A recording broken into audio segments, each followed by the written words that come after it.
Hi, everyone. I'm on the bus, so excuse the background noise. Welcome to the, what is today's date?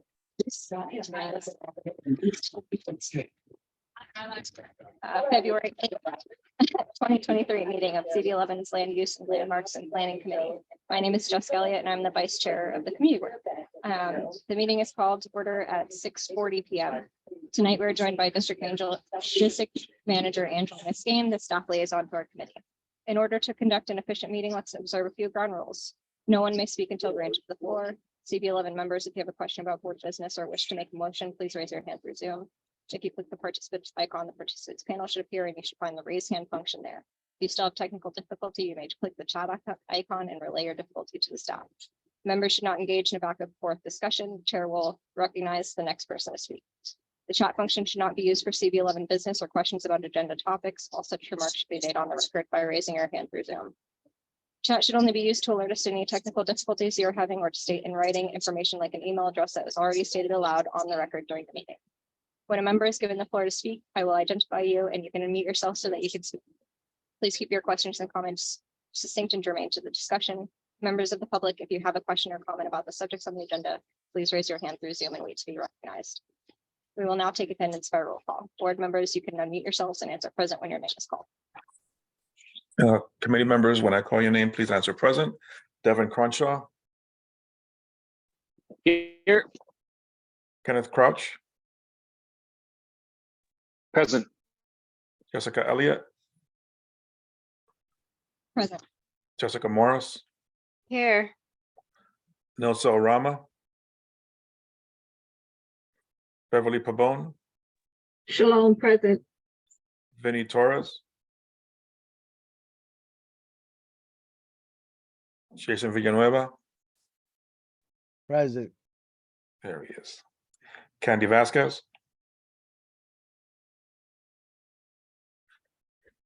You have quorum. Thank you, Angel. Thank you, You're welcome. Jessica, for the pivot. Much appreciated. Apologies to everyone. Had some challenges with the internet. So moving right along, we are now over the roll call. We did the adoption of the agenda. We did not do the adoption of the agenda. We did not. Do you want me to run through that or? Yeah. Okay. The agenda for tonight's meeting was distributed ahead of time by the board office and was posted online. If there's no objection, we'll adopt the agenda as stated. Committee members, if you object to adopt the agenda, you may raise your hand.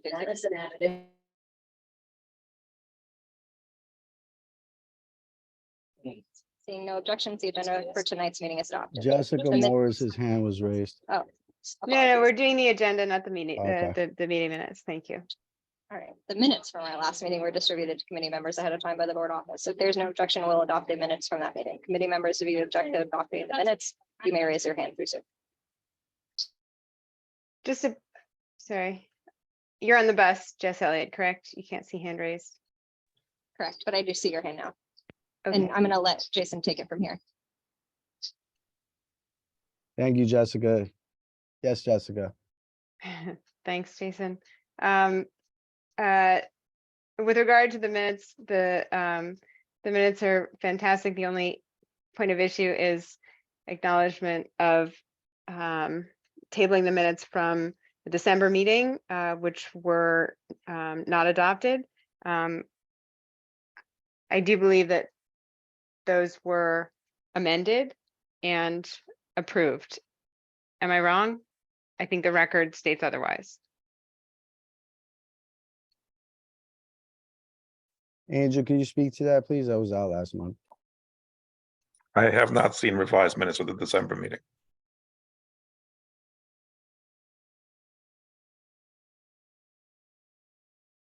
Okay, thank you. Then the meeting minutes as written, I have no objection. Thanks.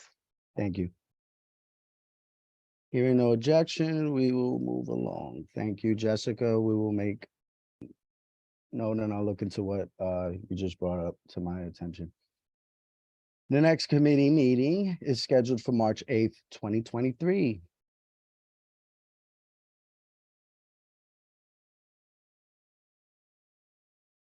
Any other announcements? Okay, Jessica, you're gonna go in informational updates if I'm correct, right?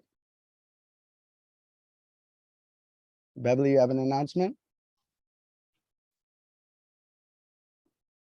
I see you. Now we want to Yes, hear, I'm now so we'd like to hear you. thank you, Chair. I don't know if Justin is gonna make the announcement or not, or but I want to just let you know that we're still working on doing a meeting and tour of the redesign, the red line. We couldn't have it on February 16th for a conflict with the budget and district needs meeting for that day. So Jessica and I, and hopefully with Angel help, can pinpoint a date as to have this meeting. Maybe we can even do a joint meeting with housing and well, it's open to every committee. But we're just trying to pinpoint a date.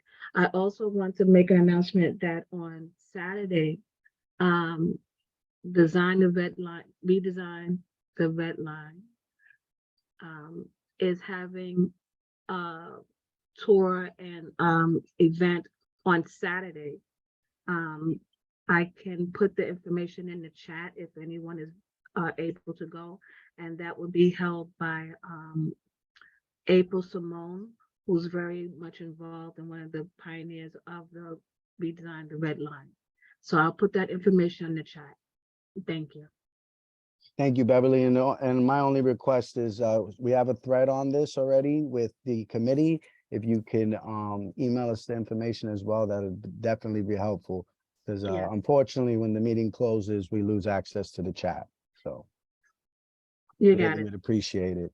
And I definitely count me in for getting a little bit more involved with assisting you in scheduling and coordinating this event.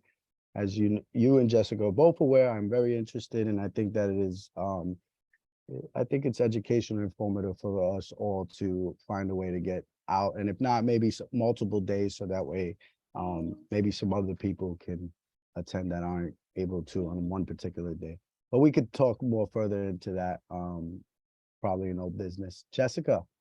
I just want to piggyback. Beverly's been working so hard to coordinate and has been inspired and re-inspired and continually inspired to try to extend invitation and really cultivate the opportunity for us as community board members to engage with the material and the history and see what can be done as of today, February 8th, 2023, with regard to the legacy and the future. So I think it'll come up in the Ascendant presentation today. And I think, we are land use landmarks and planning, and landmarks isn't, solely dictated by a building, but districts and places. And I think this, the exhibit and the power of understanding the history is something that if the more collective knowledge we have and can share and exchange with, the more informed and able to, articulate wants, asks, needs above and beyond what's given, the more empowered we can be to collectively exercise that voice. So the 18th is a Saturday afternoon. If you all can pencil it in, Beverly and I will follow up and try to make sure you all have that. Not this Saturday, next Saturday. The 18th, and then if we don't get critical mass at that point, to look to some dates in March. So thanks, Beverly. Thanks, Jason, for the floor. And thanks to all who continue to maintain interest and are willing to tolerate scheduling challenges with our incredibly busy board and life business.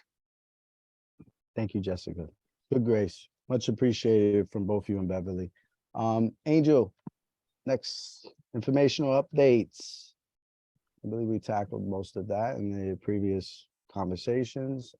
So we have further opportunity if we want to dive into anything with old business. We have some time allotted for that. So we're going to jump into presentations so that way we could get the presenters out to speak to us.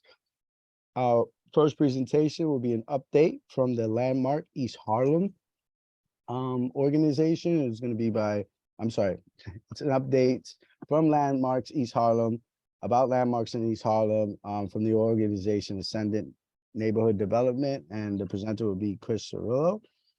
And then we're going to get an update, same organization, on various pre and post ULIP pipeline projects, which just to ring some bells for that, remember one of our goals this year is to get this rolling action item list consistent on the table for us all for past, current, and previous projects. So more importantly, so then that way, as some of the situations that were brought up by Jessica when we transition to for future members, we'll be able to pretty much pass the torch. So is our presenter online? I'm here. Thank you, Chris. You have the floor. Okay, great. We have some slides, so if we can share second.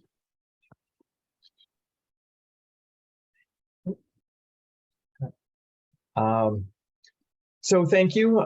So we have two informational updates on the agenda today. I know you have the ULIP application to consider after us, so we'll try to move expeditiously so we don't take up too much of your evening, but we wanted to belatedly give you an update on the work that we've been doing as a member of Landmark East Harlem on preservation initiatives in the neighborhood. And we had initially scheduled this for late last year, and due to some scheduling and staffing issues on our part, had to reschedule it a couple times, but we're happy to be here tonight. So Derek, if you're running the slides, go ahead and move on.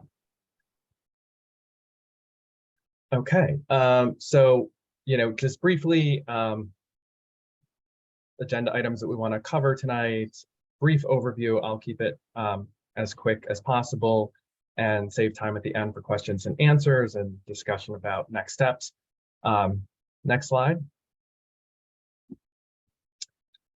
So Landmark East Harlem, we've presented before to the committee over the last several years. LEH is an alliance of groups and individuals in the neighborhood who are committed to working on preservation and doing that in multiple different ways, advocating for the Landmarks Preservation Commission to designate more buildings and potentially historic districts in the neighborhood, working with the State Historic Preservation Office to get individual buildings and historic districts listed on the state and national registers. And our focus is, on advancing those things. And we've been, the organization or the alliance kind of started back in 2014. And has been working steadily in the neighborhood over the last several years, and was a participant in the East Harlem neighborhood planning process and the rezoning. And so we'll walk through a little bit of what we've done to date and what our plans are for this year and moving into the future. Next slide, Derek. Just really quickly, terminology. So when we talk about the types of things that we have been working on, there's kind of two different ways generally that properties can be recognized that are historic. So that can either be listing on the state and national registers of historic places, and that's a process that's overseen by the State Historic Preservation Office.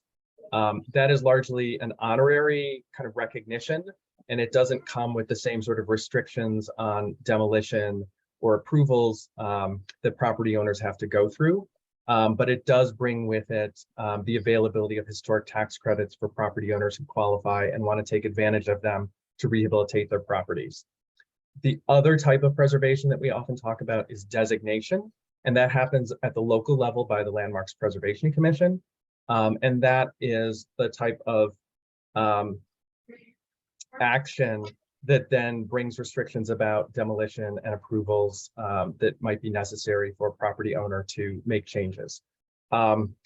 As we've discussed in the past, East Harlem has historically been underprotected, both in terms of listings and designations. It is one of the communities in Manhattan that has had the least properties listed and the least properties designated over the years. And so part of LEH's mission has been to try to correct that imbalance. Next slide. So as an outcome of the neighborhood planning process and the rezoning, some of the early successes that LEH had along with the community board was the designation of 3 new individual landmarks in the neighborhood. Albario's Operation Fight Back PS 109, the Richard Weber Packing House, and the Benjamin Franklin High School, former Benjamin Franklin High School, over on the East River at 116th Street. Next slide. And then a lot of the work that we've done in the last several years is through grants that we've been able to secure from the Preservation League of New York State. And those have allowed us to hire a series of preservation consultants that we have worked with to do historic resources surveying in the neighborhood. There is no process right now in New York City that is any sort of comprehensive historic resources surveying. The Landmarks Preservation Commission doesn't do it. The State Historic Preservation Office doesn't do it. And so it really falls to local advocates and organizations to secure funding, work with consultants, and try to, generate reports and survey data that really helps to tell the story about what exists, what the history of the neighborhood is, and how that's represented in its remaining built fabric. And so we've done a series of these surveys over the years. They're listed here. Copies of all of these reports are available on the Landmark East Harlem website, which is landmarkeastharlem.org. So all of them are there. You can peruse them at your leisure. Next slide. And this just gives you a sense of kind of where we have surveyed. So our first survey work was centered around 116th Street and resulted in the listing of the first historic district to be listed on the state and national registers in all of East Harlem. And that's the East Harlem Historic District. Not a very original name, but it was the first. So that's what it's called. And that's really 116th Street from Park Avenue, pretty much over to the East River, and a few blocks sort of north and south with some pretty irregular boundaries. You can kind of see that in sort of an orange outline in the middle of the slide. Then we focused on the sort of northwestern corner of the neighborhood with our second survey. And that has resulted in approval from the State Historic Preservation Office that there is a historic district to be listed there. It's been determined eligible for listing. And that will be called the East-Central Harlem Historic District. Because it crosses Fifth Avenue into Central Harlem. So that's the area that's outlined in purple that you see on the map up in the northwest corner of the neighborhood. That was determined eligible a couple of years ago when we completed the survey. And we now have a consultant who's working on the actual nomination package to get that listed as the second listed historic district in the neighborhood. And then more recently, we secured a grant again to do a comprehensive survey of the entire southern half of the neighborhood. And that resulted in our most recent survey report, the East Harlem South El Barrio survey that looked at the entire southern half of the neighborhood. And then just last year, we got another grant from the Preservation League to do everything else. So that's everything that's outlined in yellow, and that's essentially East Harlem North.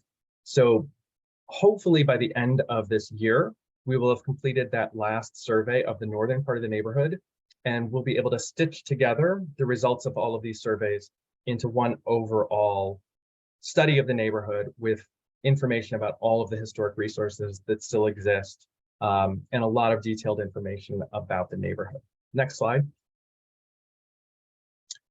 This just kind of shows you the cover of our most recent survey, which covered the southern part of the neighborhood. Next. This is the closer in boundary, kind of showing the blocks that were covered by the area. So it was essentially everything from Fifth Avenue to the river, from 96th Street up to 115th Street. A small part of CB11 at the kind of southwest corner of the neighborhood that's already covered by a historic district, part of the Carnegie Hill Historic District extension that extends up above 96th Street. We didn't survey because obviously it's already been protected.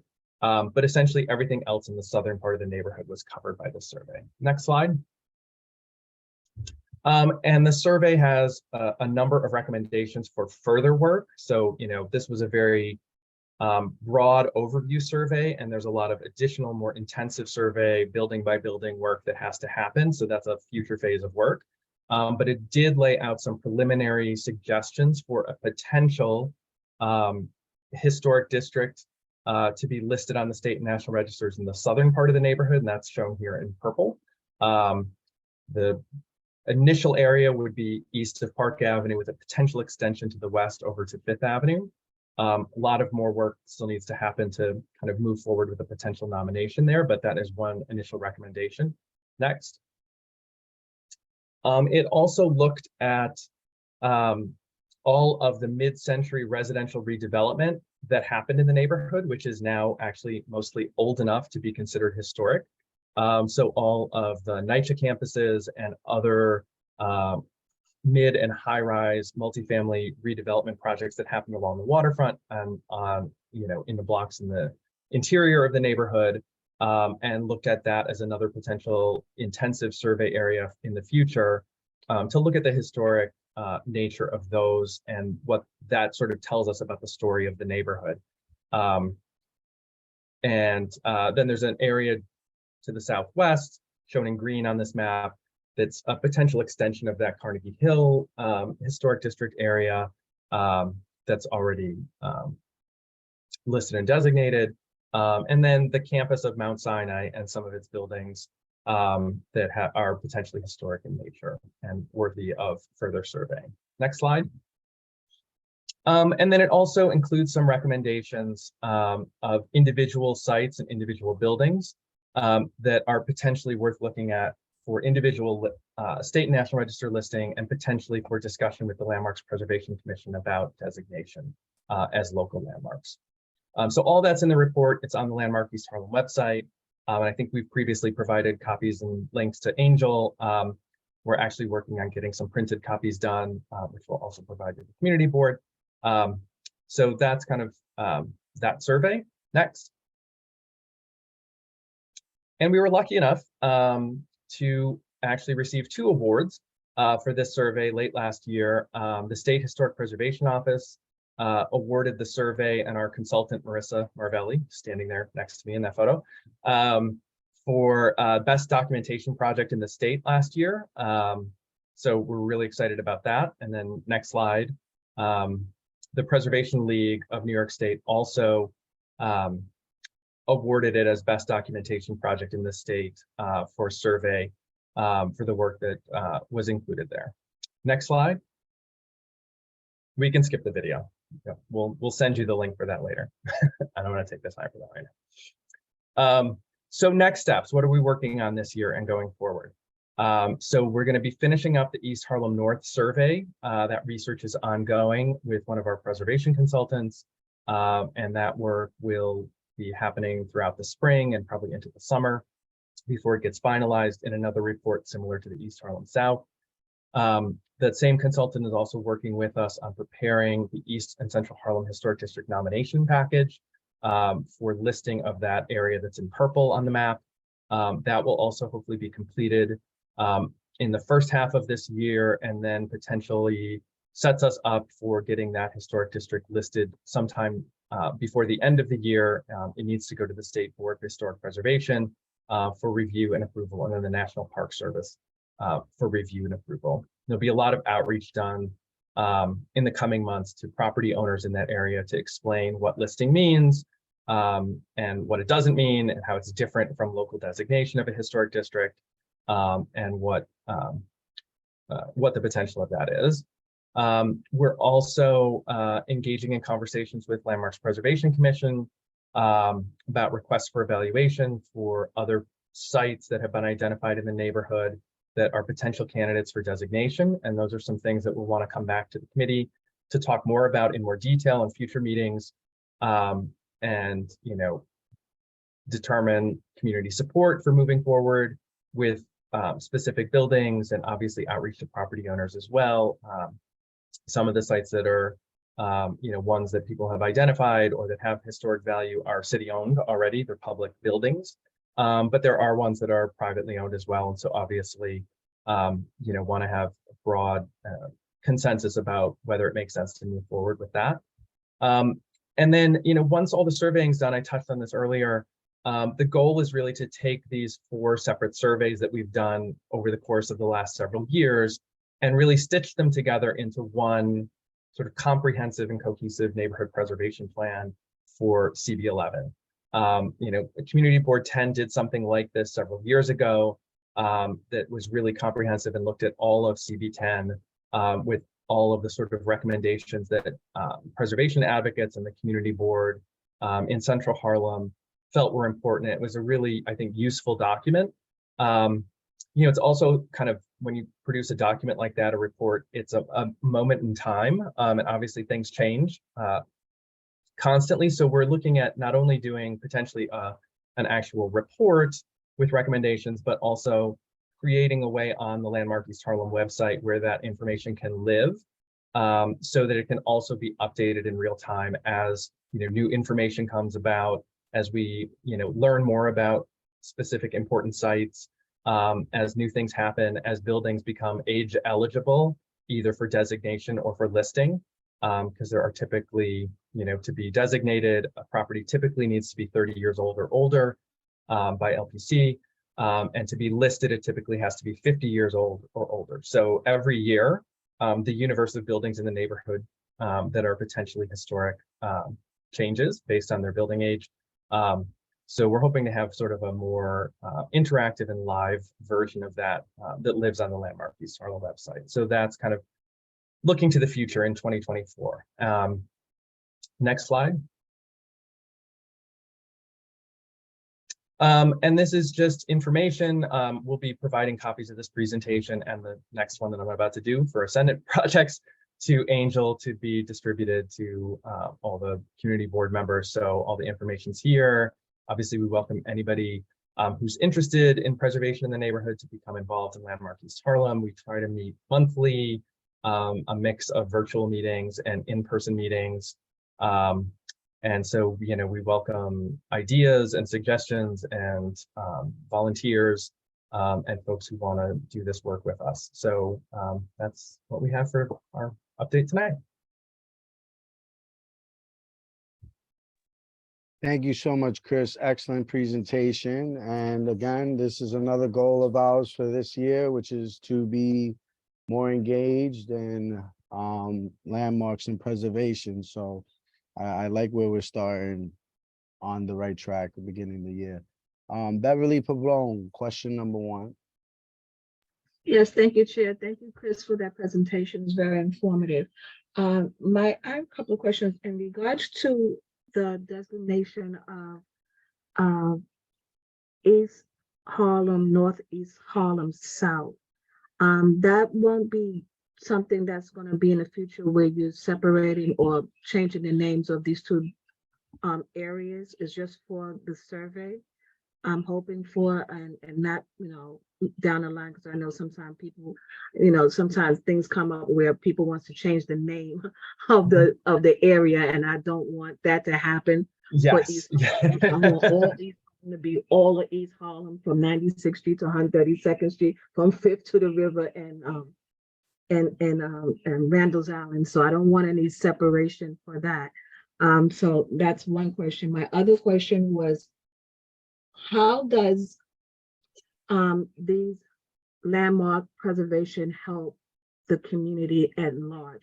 Because I know you have where East Harlem El Barrio is part of that designation, and what benefits do we get as that? What protections do we get with these types of landmark status? And my last question was, how do a building, or if you believe that a building should be looked at to have some type of research on it because you believe it has some historical value to the community, how would someone go about getting that into a consideration? And thank you.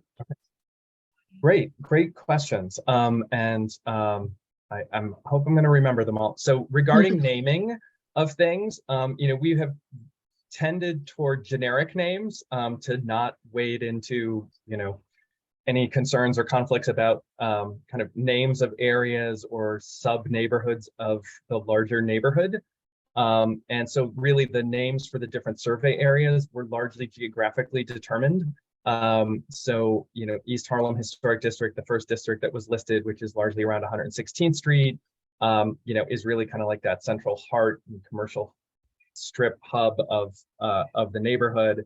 And then East-Central Harlem Historic District, it started out originally when we were looking at it, we were just looking at the blocks between Fifth Avenue and Park Avenue, and the State Historic Preservation Office actually asked us to expand the boundary of that survey area into Central Harlem because that area is so consistent, and really Fifth Avenue is a bit of an arbitrary dividing line because those blocks are very consistent on the east side and the west side.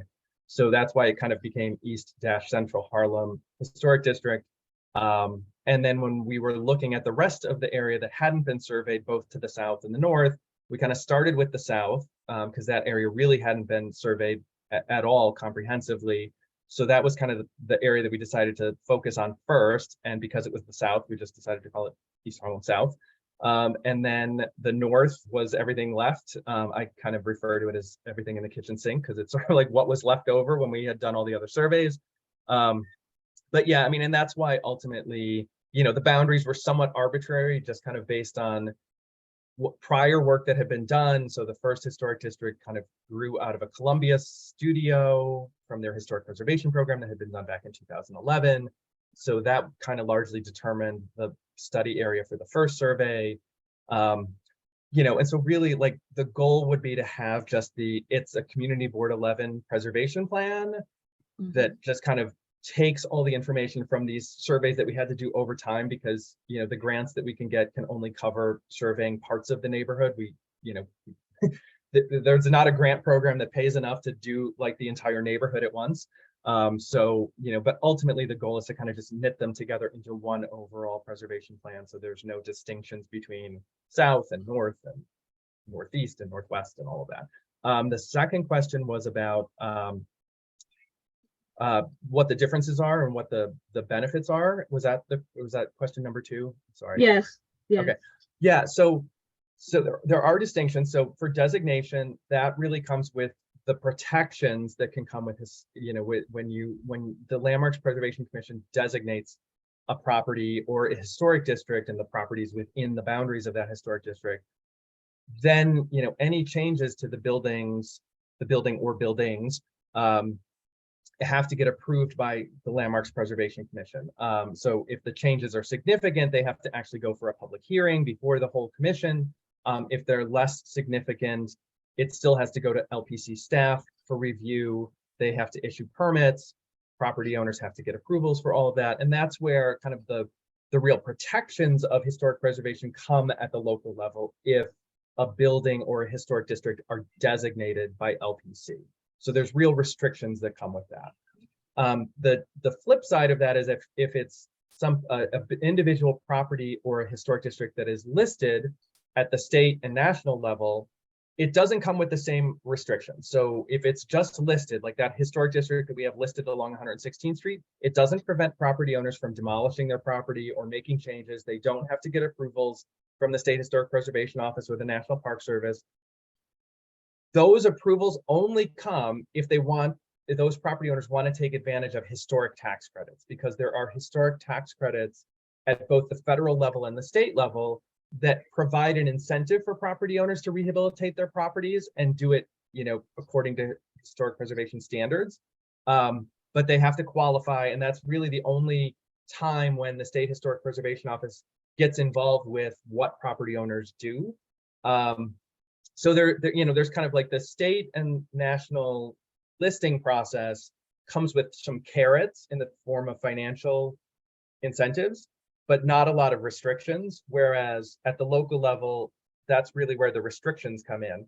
So, so there are about 24 individual buildings in East Harlem now that are designated individual landmarks. So those are protected properties that LPC regulates, and property owners have to go to LPC if they want to make significant changes to the exteriors of their properties. One good example is, and the community board just heard about this, Hope Hall was just before the Landmarks Preservation Commission.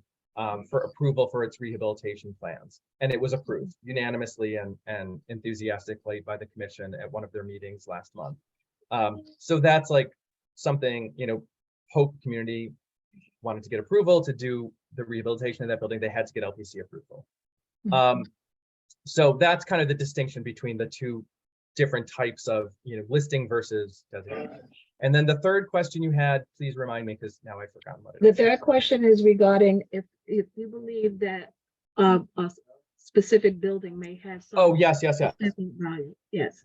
Yeah, so there's a lot of different ways you can find out. So I think we have links on the Landmark East Harlem website, but the Landmarks Preservation Commission and the State Historic Preservation Office both have websites and databases, and you can go in and look on maps of the neighborhood and actually see what's already listed, see what's already designated. So, there's a lot of public information that both preservation agencies have made available. So you can find that, and it's updated pretty frequently. So as things change, as things are listed, as things are designated, that information does get updated. You can always also reach out to us, the info at landmarkeastharlem.org email address or my email address. We can always look into it and see if the property is already protected or listed. The survey report for East Harlem South contains recommendations of properties that aren't already listed and designated that our preservation consultant felt should be considered. And the East Harlem North survey that we're doing now will have similar recommendations for that part of the neighborhood.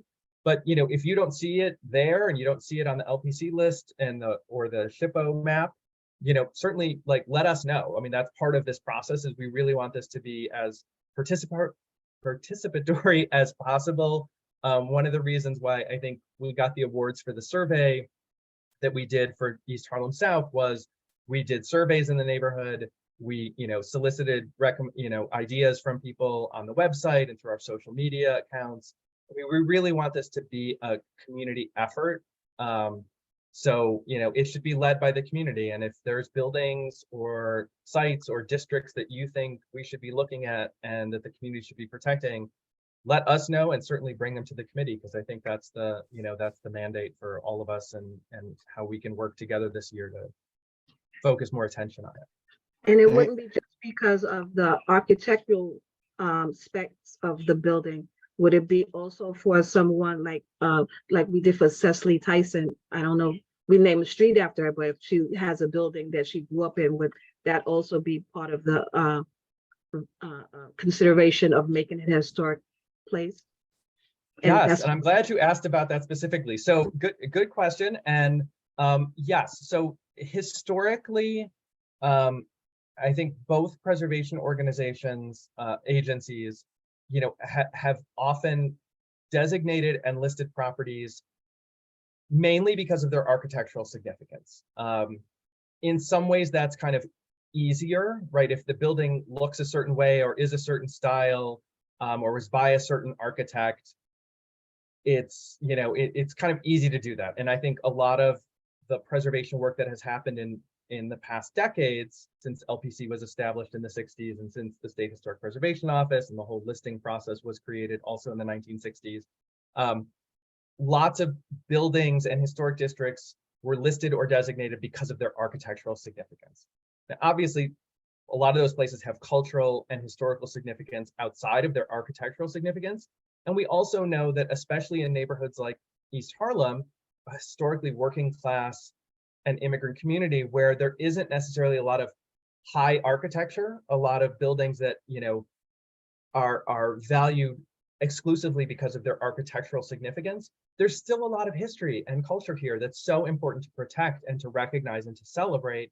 And so I think both agencies, both LPC and SHPO, have been focusing much more in recent years on identifying properties that are significant, not so much or not even at all because of their architectural merit, but because of their historic and cultural significance. So LPC just designated Julius's Bar, which is a very nondescript building in the village, but it's historically significant because it's a gay bar and it was really involved in gay rights in the gay community and its growth and advocacy in the neighborhood. So There are lots of these types of properties all around the city that really do merit more attention than they've gotten. And you mentioned the Sicily building. We actually, Ascendant owns that building.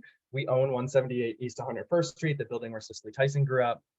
And that's actually one of the buildings that we have been looking at and would be fully supportive of seeking both listing and designation. So, that's on our agenda for this year. We were kind of waiting as we were doing the whole Southern East Harlem survey to kind of move forward with that, but that is exactly the type of building. That can be challenging just because someone famous lived in a place doesn't always mean that an agency, whether LPC or SHPO, will pursue it to designate it or to have it listed.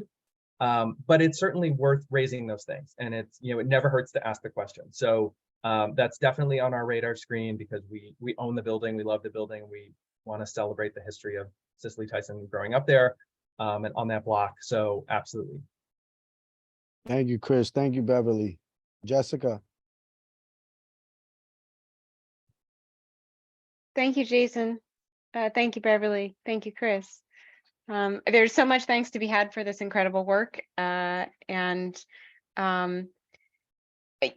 I have 3 questions embedded here, and I'm not sure if it's better to do a little bit of back and forth because I think that may be more helpful. But I'm also cognizant of time and that you're going to pull your switcheroo and put on a different hat and keep us, further. And I know towards either this is riveting for community board members or this is the stuff that puts you to sleep. But I think for so many here, it's kind of riveting because it's so critical to a future that doesn't get erased, right? That's kind of a risk in when development sweeps into a corner of the city. Your focus on cultural history in the report and the approach to Beverly's question, I think is remarkable. And I want to commend you for bridging, perhaps it wasn't your idea, but you've still done it, bridging across Fifth Avenue, but also bridging across Park Avenue, which is a bit of an infrastructure divide, but I think could potentially be the sort of the spine of the backbone of the district in some ways as well. So I also want to commend the risk for taking on mid-century development as a preservation approach. That's a remarkable thing to consider. And I think it is on the same tack as the focus on cultural history and not necessarily architectural significance.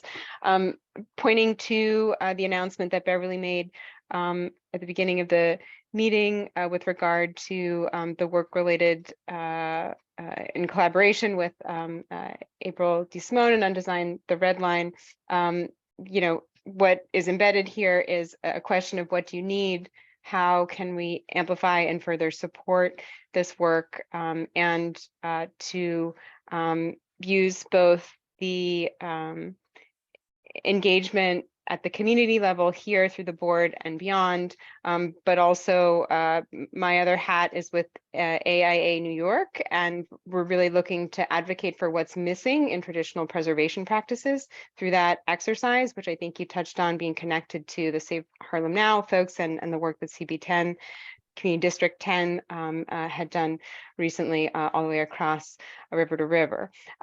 So we can touch base on that, I hope at some point, because I think it's important. So that the question is, and I'll just lay them out. There's also the frame of the economic co-benefits of preservation. Those are things that are spelled out in a lot of ways, but that are not owned collectively. And I think that's something to acknowledge and present and understand. And it's a gap, I think, in preservation tactics generally that is not really so responsibly held in its traditional practice. So Are there, as far as tools missing, I want to point you to, and I think I have in the past perhaps, but the Gowanus Atlas, Gowanus by Design has done a lot of work as far as storytelling through interactive tools. And that's something that it sounds like what you want to do, and you've got the basis for it as far as mapping and points of information, anchoring those into things that are accessible, whether it's through an app or a website, as it grows and changes, I think is an awesome way to interact. So, you know, it's a great model. My question, was there a sense of whether your survey, it's a reconnaissance level survey, so I'm not sure that you got into it, but the level of disrepair of the building that would somehow, you know, due to not being able to finance maintenance because of its, you know, location, is that something that you found as a recurring issue with regard to the quality of the sort of present state of the building and being able to get support for having individual buildings listed? And then, you know, if there are any tools missing, preservation tools are fairly limited, and it is a kind of a narrow practice unless you think creatively about how agencies such as Public Design Commission could perhaps get involved with a process of representing some of the history that's lost because of the inability to get financing to maintain buildings historically. So those are some loaded questions. I'm not sure there are answers, but I hope we can continue the conversation. Yes, absolutely. You know, all of the above. Yes. You know, obviously the main tools that preservationists often, you know, look to first are designation and listing, and then, you know, in collaboration, historic tax credits to help incentivize rehabilitation work, and those are great. They are powerful tools. They, you know, have kind of a checkered history in neighborhoods like East Harlem that have often been overlooked and underappreciated. You know, and I think there are real concerns that people raise, understandably, about, you know, preservation, you know, potentially causing or exacerbating gentrification or increasing costs for property owners who might be struggling enough as it is, and then suddenly being faced with new requirements. So, you know, I think we've part of the reason that we have front-loaded the work on surveying and seeking listing and access to those preservation incentives is to not be in a position where we're advocating that designation is the only thing or even the right thing, and that, you know, we want people to have access to, you know, a variety of tools and benefits and incentives to, you know, to be able to hopefully preserve their properties. To your point about integrity, this question of integrity comes up all the time in preservation, and it is a real challenge in neighborhoods that have faced historic disinvestment. The reason that historic districts often get listed and designated in other neighborhoods, and not so much in neighborhoods like East Harlem, is because there is, you know, there has been less demolition, there has been less redevelopment. There is more consistency of fabric. Building details have not been stripped off over the years. There has been money to maintain buildings in better condition. And so that is a challenge that I think, you know, the preservation field is starting to grapple with. You know, and our survey was one way to kind of get beyond looking just at building conditions and to recognize that, you know, there is value in a neighborhood even if the cornices are missing on a bunch of the buildings.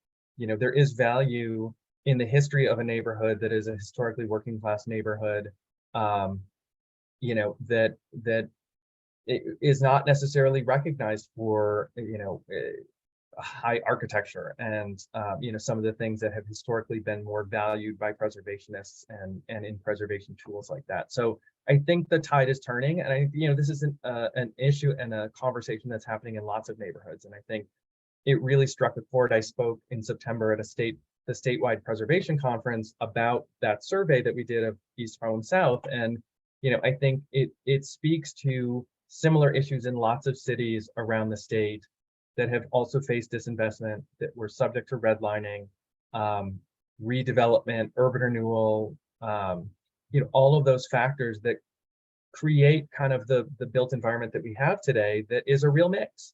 So I think that, that's a real current issue, and it's something that preservationists are still working through, like how do you recognize and protect a neighborhood when you can't look simply at architectural integrity as the mechanism for doing that.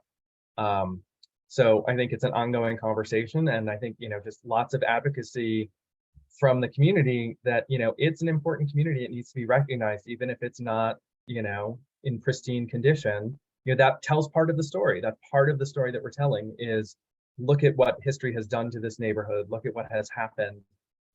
Look at that history. The red line exhibit is, it tells the story. If you look at the redlining map, pretty much all of East Harlem was redlined. That tells you about why the neighborhood developed the way it did, and why the buildings look the way they do, and we have the built fabric that we do. So, yeah. And was there another question embedded in there that I didn't answer? What do you need, which is What do rhetorical, we and need? I'll just also say Yeah, no, I think- contiguity is also another thing that you're tackling. I think embedded in that issue, which is a tool.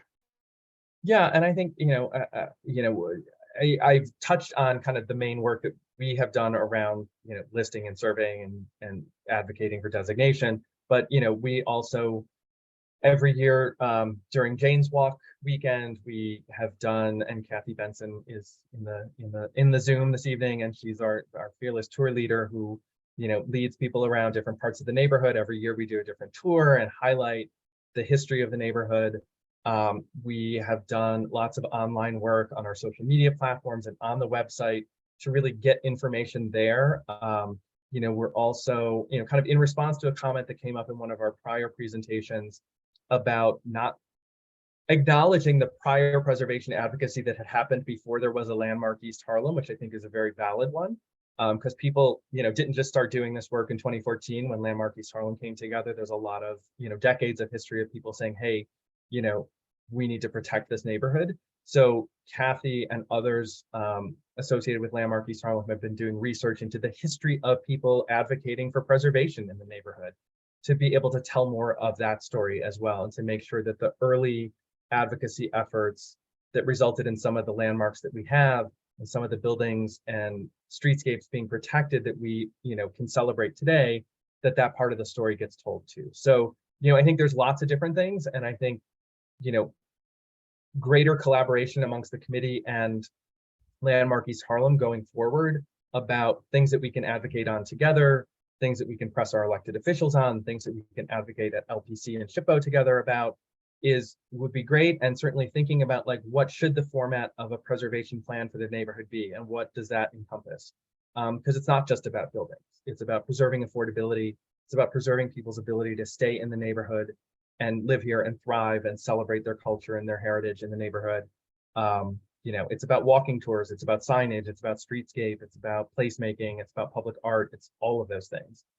So I think just kind of keeping the conversation going and everybody sharing resources and ideas and bringing their connections and other things to the conversation is what we need. Thanks, and I'll just add the suggestion to perhaps discuss as a committee. I know other committees have standing updates from CBOs that matter to them. It may be good to hear from Landmark East Harlem on a more regular basis. If that, you've got a lot going on. Clearly, no. and That's I know actually challenging. this was supposed to. Let me jump before in. this became a Thank you, presentation. Chris. This was supposed to become like a brief update like every month or every other month, and because it kind of got delayed so much, it was worth doing a big presentation. But yes, the goal is moving forward to come and do a 5 or 10 minute update every month or every other month, so that we don't have to take 20 minutes of your time every 3 or 4 months. So But I agree with Jessica. You're welcome every month. Jessica, the whole effort behind Ascendant being here in the last 6 months is speaking exactly to what you just expressed. So the attempt is being made and the effort is being put forth. And thank you, Chris, for showing up. And more importantly, to all the committee members that are being a part of this conversation and engaging. And even furthermore, Chris, you have the obvious, which is right up on the presentation. Some of us here may even be interested in going to some of your meetings and getting more involved in the events that you are coordinating within the district to further collaborate with you amongst other CBOs within the district that we may be neglecting, that I've already been requesting from Angel and some of the other committee members to start engaging with. We're fortunate enough to have our previous chair on this committee, so I know she is very, very well engaged with the district. So, you know, we're going to collaborate and continue the conversation. And, you know, thank you. Thank you for your efforts and your presentation. Thanks. I would like to move on with the agenda if you do not mind, Angel. Nope. Chris, you have any closing words? Nope. Thank We're you. happy We to move on. appreciate you. Thank you so much for coming tonight, brother. Oh, wait, I'm not gone yet. I have the next presentation. Ah, too. excellent. There you go. I thought you Taking one tackled hat that off. simultaneously. I'm taking one hat Yes, off and yes. putting a different hat on. Pre-development. Thank you. Pre-development, yes. A different set of slides. So now with my I'm sorry. ascendant- I was looking at fresh. I saw Chris, then I looked at fresh, another application. So yeah, we are pressed for time. So Yes, so I will make this quick. and I'm gonna Um, let everyone know we're closing this in 10 minutes. So yeah, 'cause we will have just the run other through this really quick. application you have to consider. Thank This you, is Chris. just, yeah, we have, you know, we have a bunch of things we've been talking to the committee about over the last couple of years, and we just wanted to give a brief update. We will provide this set of slides as well, so I don't have to spend a lot of time on it. Just really quickly, next slide. Next slide, let's keep going. So obviously Ascendant's working on a lot of stuff in the neighborhood. You already saw this map, a different version, but we also have a lot of affordable housing development that's happening in the neighborhood. Much of it requiring ULURP, so wanted to keep you updated on that. Next slide. Let me see how quick I can do this. Las Raices, you all thankfully already approved. It completed ULURP in 2021. Quick update. We applied for tax credits in the fall round. We weren't awarded for the project, so we're going to apply again this year. So we are just kind of waiting to assemble our financing package for this. This is 4 scattered sites, HPD owned, all around the neighborhood. It's going to be a total of 81 affordable rental apartments and community facility space. We'll be back with updates as this one moves forward, but just wanted to let you know we're hoping to get the funding in place this year, possibly start construction by late 2023 or early 2024. Next. Share NYC, our shared supportive housing project in East 106th Street. We've briefed the committee before and a couple other board committees. This one is finally getting close to certification, and I've been in conversation with Angel. We are planning to come back for a full pre-ULURP briefing about this project, hopefully next month in March. So I won't belabor this point, but hoping for certification with HPD and city planning this spring, late winter, early spring, which will put us before the community board, you know, sometime this spring for approval in ULURP. But we'll come back for a pre-ULURP briefing just to remind everybody what this project is. But it's basically 33 units, shared housing for young people with a focus on LGBTQ young people, and in partnership with the Ali Forney Center, a nonprofit that provides services to young LGBTQ folks in the city. And this is a site that we own on 106th Street on the south side between 2nd Avenue and 3rd Avenue. Next. Carmen Villegas, we just briefed you all for the first time last fall about this project. This is our new senior apartment building proposed for 110th Street and Park Avenue, as well as rehabilitation of our existing Casita Park apartments. The new project will have approximately 217 apartments plus ground floor commercial and community facility space. We are hoping to potentially be in ULURP by the fall with this project. So we will definitely plan further ULURP briefings and updates on this one. So I won't spend too much time on that. Next. The Beacon, this is another HPD site. This is the East Harlem Multi-Service Center project, an RFP. Our team was designated in fall of 2021. We did an informational briefing in late 2021 for the committee. It was a very busy year last year, refining plans and doing outreach to all the tenants in the building. We've made a lot of progress on the designs and in planning for the eventual move out and move back of all the tenants in that building. And so this is another one that we're hoping to see certified by the fall, and where we will definitely be coming back for more pre-ULURP briefings to the committee to update you on all the work that's been happening. One thing I'll note is we've established monthly meetings with NYCHA to talk about how this project can be fully integrated into the Wagner campus. And our next step there is NYCHA is getting us in contact with resident leaders at Wagner to really make sure that we're talking to our neighbors on the Wagner campus and make sure that this project is really fully integrated, not only on 120th Street, but really on the east and northern sides where it faces the Wagner campus. So that one, expect to hear more in the coming months. Next. And two things that won't necessarily be coming to the Land Use, Landmarks, and Planning Committee, but might, and we're happy to.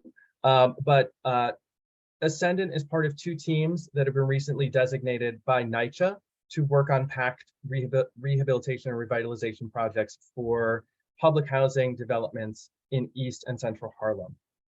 Metro North Plaza and White Houses are part of NYCHA PACT Round 10. And Ascendant, partnered with the community builders, has recently been designated by NYCHA to revitalize those two campuses. It's a total of 523 apartments in 4 buildings in the southern part of the neighborhood. Picture on the right was actually from Monday. We did our first resident informational meeting, had a packed house at the Union Settlement Community Center. So there's a lot of work that's going to be happening in the coming months to really understand what's going on with those buildings, the scope of work that needs to happen to rehabilitate them and bring them up to quality living standards and transition to private management. So we'll be coming back and talking more with both this committee and the Housing Committee in coming months to talk about this project. And then next, our other PACT project, also recently announced. We are partnered with a different set of partners on around 11 cluster of sites, also through NYCHA's PACT program. And this includes 7 developments in East and Central Harlem: Jackie Robinson, Corsi, UPACA 5 and UPACA 6, Mount Morris Park Senior Citizen Home, 131 St. Nicholas, which is in CB10, and the Taft Rehabs, which is also in CB10. This is 1,036 apartments in 10 different buildings scattered around East and Central Harlem. And we're on a pretty similar time frame with this project as well. Resident outreach meetings to all of the affected residents in all of these developments started early this year, and are ongoing. And more information about this will be coming out as we get to know the buildings better, as we talk with residents and really dig in on what they need and what they're looking for as we work to rehabilitate their properties. But just wanted to let this committee know that we're working on these really big NYCHA projects and really excited to be starting to dip our toe in the water of revitalizing public housing in the neighborhood. Next slide. And just a quick update, our Art at Ascendant public art program is continuing to expand. These are images of some of the murals that we've been able to do in the first year of our program, and look for more murals coming to the community this coming year. We have at least 2 more in the pipeline for 2023 once the weather gets better. And we're continuing to look in our existing portfolio and at all of our pipeline sites for future sites for large-scale public art. Next. And that's it. There you go. I think I did that in less than 10 minutes. That was amazing. Great work. Very much appreciated. You definitely tackled probably the only concern I had, which is to ensure that the NYCHA development projects that we have the housing committee involved, but you covered that, and I'll definitely cross-reference at executive and with our chair, John Green, to ensure that that's being presented in that committee, so that way our membership has an opportunity to be involved and engaged. Any questions from the committee? Beverly. Yes, thank you, Chair. Thank you, Chris, again for a great presentation.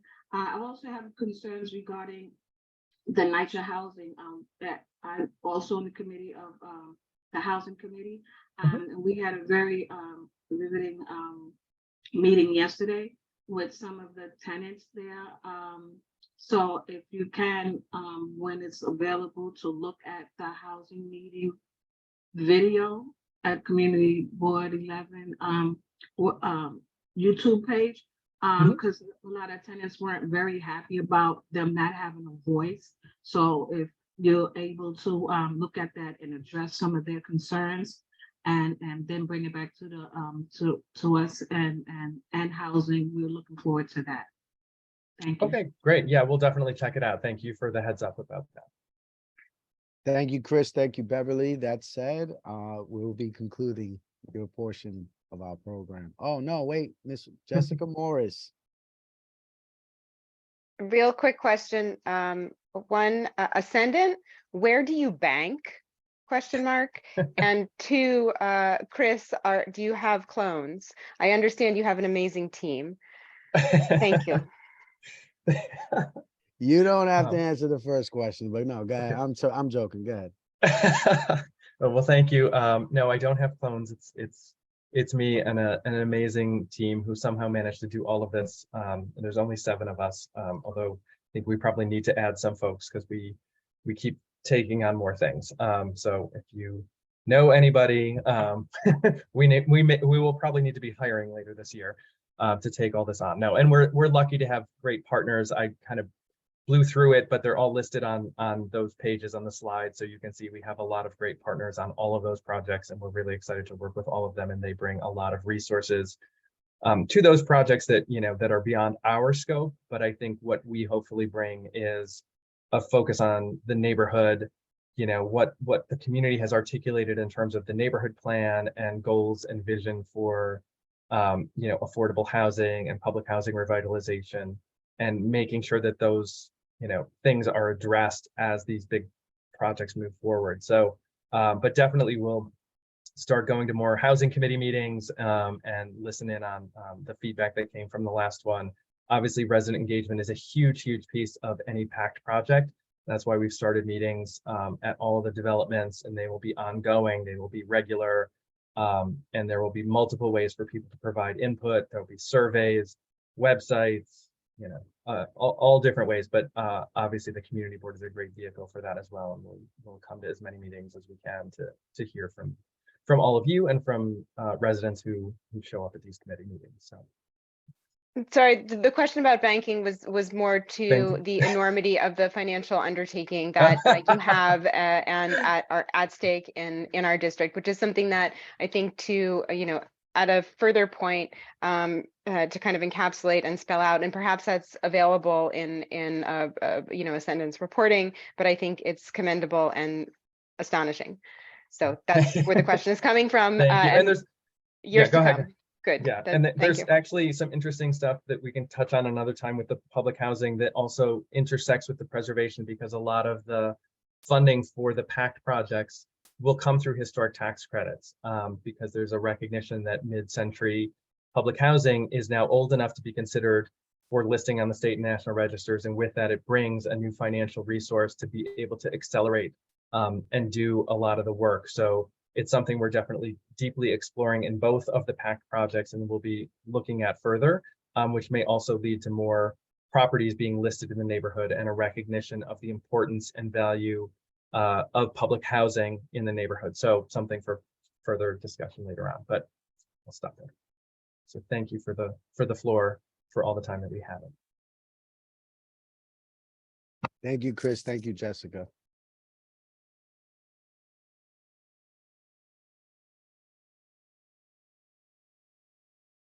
Angel, if you don't mind, we'd like to move on with the agenda if possible.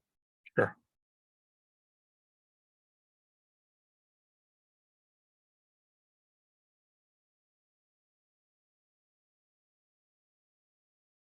Our next presentation is an informational presentation, land use application, ZZM related to a new development at 180 East 125th Street. Our presenter, I am not gonna, Angel, please. That's okay. I'm not gonna do that. I'm sorry. I don't want, I'll try. But Kramer 11 for Extel Development. And then we'll continue on with the rest of the agenda. Thank you. I'm going to share my screen. If you don't mind, can you say your name for us? Yes, I will. Can you see the screen? Okay, great. Good evening, Chair Villanueva and members of the Land Use Committee. I am Meenakshi Srinivasan, Senior Land Use and Zoning Advisor at Kramer 11, Niftalis and Frankel. I'm here with Paul Selber, partner at Kramer 11, and we represent Extel. And thank you for allowing us to come and present our project to you. We have filed 2 applications at the Department of City Planning. The first is a chair certification for a 6,194 square foot fresh food store. And the second is a City Planning Commission authorization for a modest increase in the height of the building of 15 feet above what is permitted under the zoning. And in this case, it's a height of 160 feet. These actions are associated with the new 15-story mixed-use residential building at 180 East 125th Street. So the new building essentially is as of right in terms of the floor area of the project, which is allowed under the zoning resolution. Fresh food store certification under zoning resolution section 6330 allows increase in the size of the building equivalent to the size of a fresh food store up to 20,000 square feet. The fresh program in effect encourages grocery stores and fresh produce in neighborhoods that are considered food deserts or grocery deserts, but at the same time, they allow development with fresh food stores to maintain the residential floor area and units, including affordable units. So the program really tries to deliver both benefits to the community, housing, including affordable housing, and also grocery stores. Similarly, section 6322 contemplates a very limited increase in height of 15 feet and 1 story above what is permitted under the zoning. This increase in the envelope is essentially to accommodate the additional square footage generated by the fresh food store. So I'll be giving you an overview of the development side and of the project, and then discuss more in more detail the 2 applications that are before Department of City Planning. I think it's worth noting that this application uses mechanisms that are in the zoning resolution. So there's no rezoning application here. There's no variances. So whatever is being asked is really contemplated under the zoning scheme. And the actions are either ministerial, as in the certification for floor area, or are non-ULEP and do not require a community board to hold a public hearing. But the community board, of course, may want to give comments. We believe that our project is actually very straightforward and hope that you will support it or have no objections and be able to adopt a resolution this evening. So the development site, and I'm sure most of you know it, is located at the intersection, the southwest intersection of 125th Street and 3rd Avenue.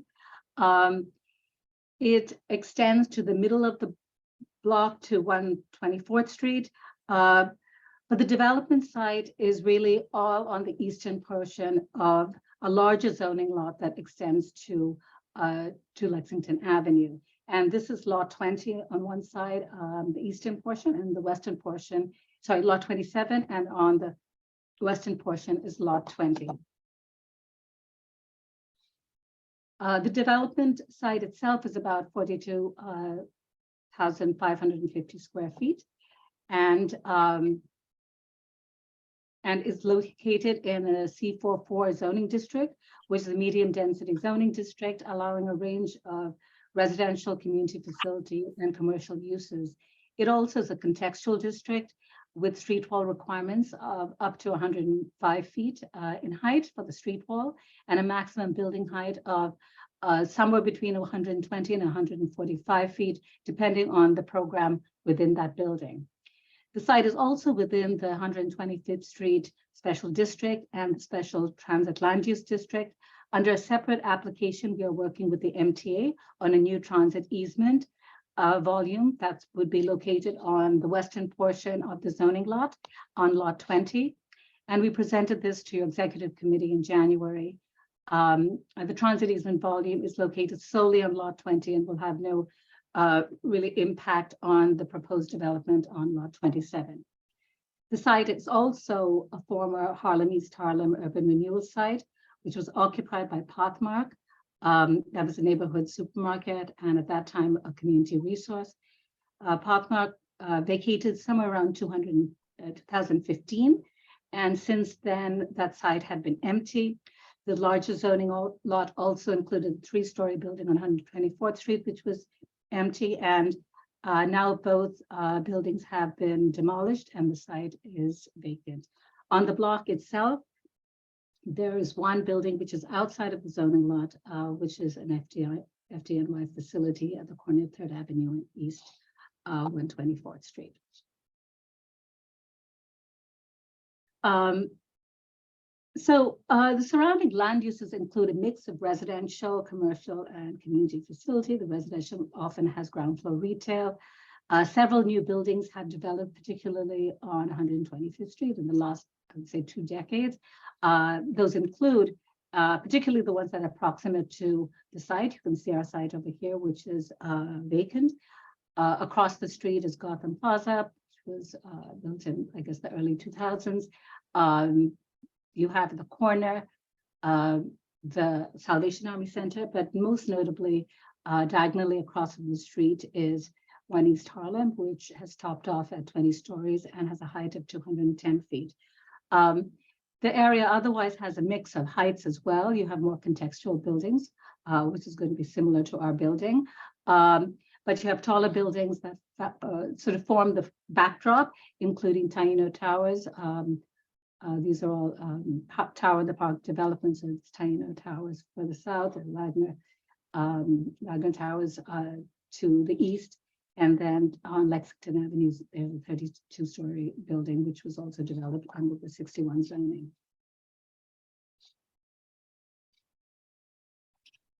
So our the proposed project is a 15-story mixed-use residential building. It would have about 402,000 square feet of zoning floor area, or that's about 5.3 FAR. And that's equivalent to 498,000 gross square feet, which includes below grade space. The height of the building would be 150 feet. So that would be 15 feet taller than what the permitted envelope is, which is 14 stories and 145 feet. Right now, we're proposing 543 units. That would include 40% that would be studios, 40% would be 1 bedrooms, and 20% would be 2 bedrooms. Excuse me. The project will also have about 25,000 square feet of retail, and out of that, 61 or actually 6,200 would be for the fresh food store. So we're proposing up to 30% affordable units, and that's about 163 units, and we're applying under the fresh program.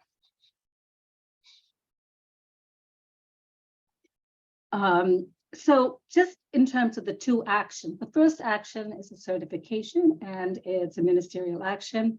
The fresh food program was created to encourage supermarkets and grocery stores in neighborhoods where there was a dearth of such uses. Community Board 11 is one of those neighborhoods where the fresh program is available. The program allows up to 20,000 square feet of fresh food to be compensated by an equivalent amount of residential floor area. And this is done to essentially not penalize housing in a development that also includes a fresh food store. So again, as I said previously, it's trying to deliver both benefits to the community. But we are only proposing a 6,194 square foot fresh food store. It will be located at the western portion of the development itself. It will have direct access to 125th Street. It would be primarily food items and fresh produce for the community. We have a letter of commitment from Brooklyn Fair, which is a family-run business, to occupy the space. There have been a few Brooklyn Fairs that have opened. There's one in downtown Brooklyn, in the Village in Chelsea and on the Upper West Side. And I think one is planned on the Lower East Side. The second action is an authorization to allow the building to exceed the contextual envelope by 50 feet in 1 story. As a result, the maximum envelope would be 15 stories and 160 feet. It would maintain the required street walls. We're proposing the height at 98 feet. And the building would provide the requisite setbacks, including 10 feet along a wide street and 15 feet along a narrow street. And we believe that this modest increase, as intended, allows for the added floor area to be accommodated, but at the same time, it has an overall limitation of how high you can go under this provision. As we noted, we believe that this modest increase would not impact the surrounding streets. The proposed building, as you can see, has most of its frontage on wide streets. So that's 3rd Avenue and 125th Street. Both are 100 feet wide. Further, 125th Street is the main commercial spine of East Harlem. It is proximate to the subway entrance at Lexington Avenue for the 4, 5, and 6, and has an express stop, and will also be adjacent to the future entrance to the Second Avenue subway, which is being planned at the same intersection. So again, I think that the height sits comfortably within the surrounding neighborhood. It will still maintain a contextual build form and have a street wall presence on 125th Street.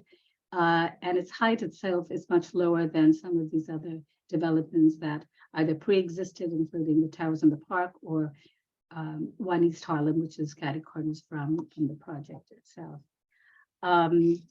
So with that, I'll just conclude by saying that this application is again ministerial for the floor area, and that the authorization is very modest and allows for 15 feet height increase. We believe that the fresh food store will add vitality and really bring back a street wall and activity along 125th Street. It is proximate to the current subway station and the future subway hub, and will have easy access to immediate neighbors, but also to people within the community. So with that, we thank you for your consideration, and Paul and I are both here to answer any questions that the committee may have. Thank you. Thank you for your presentation. The commenting period ends when? Angel, if you don't mind answering that. If it's March 22nd, Excellent. I have that right? So just as a matter of process, when we get new ULIP applications, we like to take the entire time of the commenting period. So I do urge all committee members, if you have any questions, concerns, that you'd like to present now, please do so. And with that said, we'll also advise the same at our full board meeting. So, you know, we'll have discussion, but in the interest of ensuring community engagement, we'll look to take a position in the month of March. So that said, is there any questions?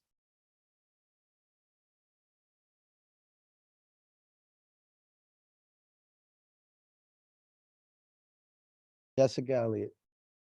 I'm sorry, I switched my view so I can't see their hands. No problem, Chair. Thank you so much. And thank you for the presentation. Apologies because I'm on my phone. I wanted to ask if you have any typical floor plans for the units. I'm just concerned with the form of the building, that we're not going to be able to achieve living spaces and bedrooms with the light and air requirements required by code. That's my first question. Right, the floor plans have, it's not one big block. We don't have floor plans with us right now, but it's an L-shaped building. And then there's a portion on 124th Street. So there's a donut in the center of the building, which will bring light and air to the double loaded corridor. So you'll have an L-shaped, we'll have the corridor in the center. Both sides will have apartments, which will be able to get light and air. Meenakshi, it might be good Yes. to just go back to the Oh, yes. ground floor plan, which I believe, or maybe the floor plan, Okay. the plan before that, I think, isn't there one that shows? No, I guess not. Okay, but I can, show, so basically you'll have a building that will sit like this as an L shape. And, it has a standard sort of width, which is very efficient. And then there's a portion of the building which will sit on 124th Street. So all this area in the center will be the donut, which will bring light and air to the units in the back. The other thing I would say is that just in terms of light and air, the zoning requires that, excuse me, I am having a problem here with a phone call. No worries. The zoning requires that we provide a rear yard,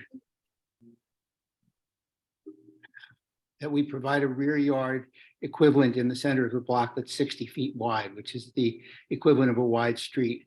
And that whatever the size of the area of that yard is larger than 1,200 feet, which it is considerably larger than 1,200 feet here. So there's no question that by meeting all the standards of the zoning and all of the standards of the multiple dwelling law, we're providing the appropriate and required light and air. Great. Thank you so much for that answer.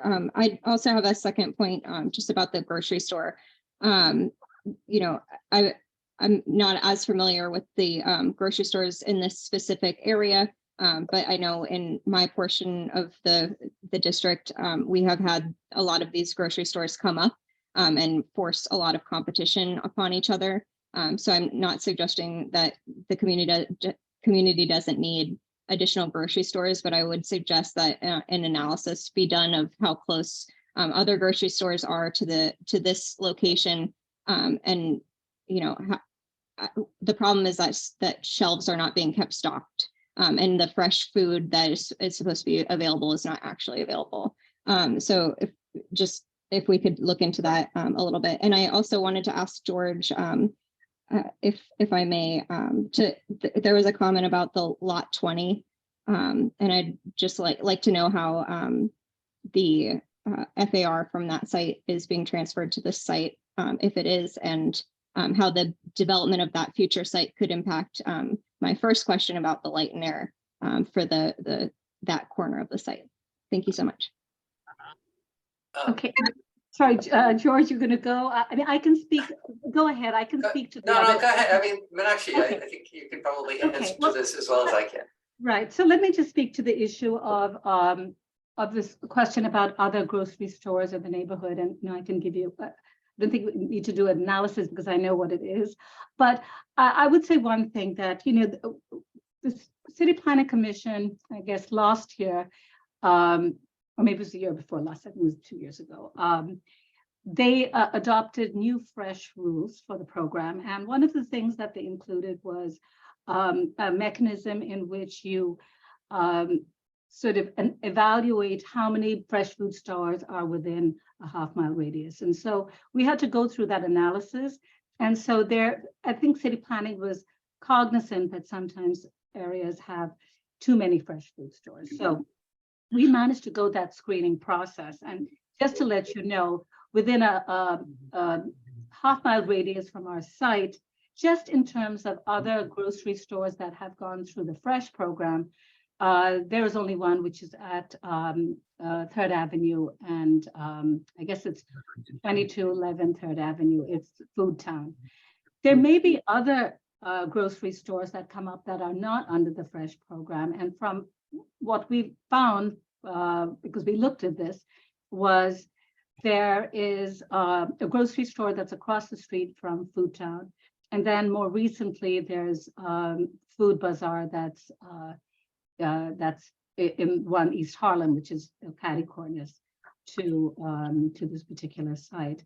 The issue of competition, that people have different views on it, but I think that having this this grocery store over here is, I think it will add continue to add value to the neighborhood. I think it's very strategically located. It's a site of a previous grocery store. It is close to the subway, so has really very good access.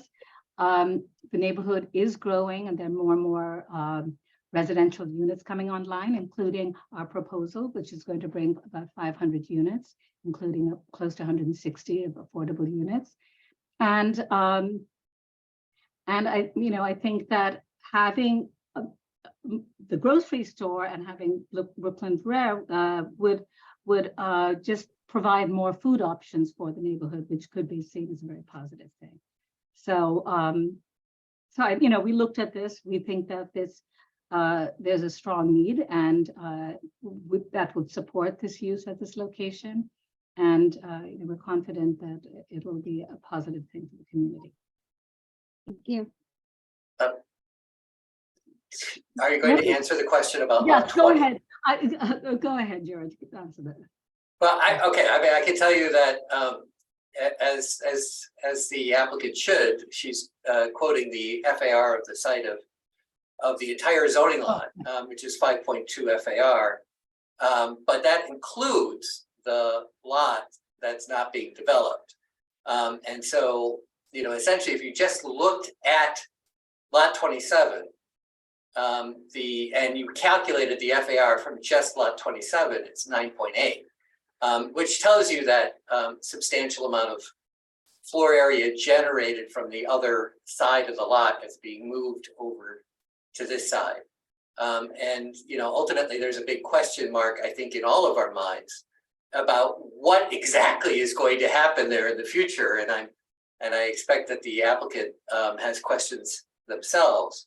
And I think it's it's an absolutely critical site in the neighborhood, right? The intersection of 125 and Lex.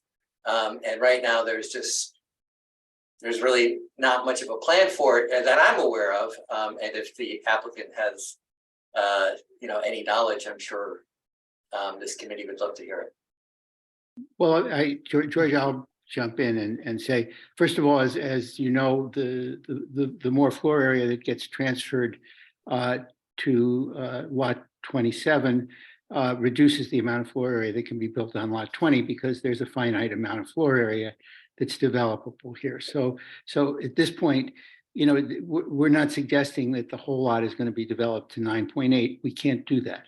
The zoning doesn't allow it. Of course.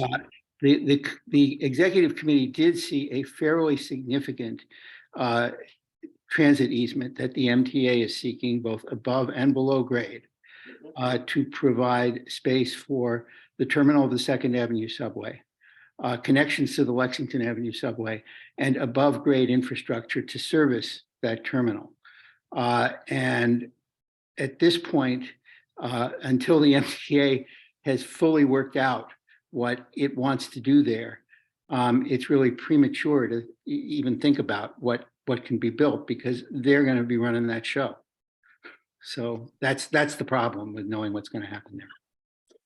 Can if I may ask a follow-up on that, at a Park Avenue on 125th Street, the MTA is taking the property on the southeast corner, and essentially nothing is going to happen there other than transit infrastructure. And in this case, you have not heard that they're going to do the same thing here, that they're going to take the property and actually not allow anything else to be developed there in the future. We have not heard exactly what you said, that the MTA is going to take the property and not allow anything else to be developed. We can't say, we can't say exactly what the MTA's long-term intent here is. Extel does own this property right now. We can't say what the MTA's long-term intent here is. And with respect to ownership and or development. The application says, though, that MTA is in the process of acquiring this lot. Okay, well, then they're going to own it. We don't know what they're going to do to develop it.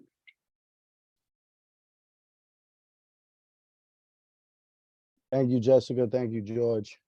Jessica Morris, Beverly. I'm sorry, Jessica Morris, Kenneth, then Beverly. Thank you, Jason. Thank you, George. I would like to have that question acknowledged and some work done to try to answer. And I'll try to be as quick as possible. I appreciate the presentation. I do have some very real concerns. It is a bulky building and it is piled on and it is dense and it is basically as of right. So we have little recourse to action, though it is a cornerstone of turning the corner here in East Harlem and being able to inhabit what is a place that has long been unbuilt along this corridor. So from the 2nd Avenue Subway Community Engagement Center on the west side of 125th and Park Avenue, across to the new plaza and then down back across on 124th Street.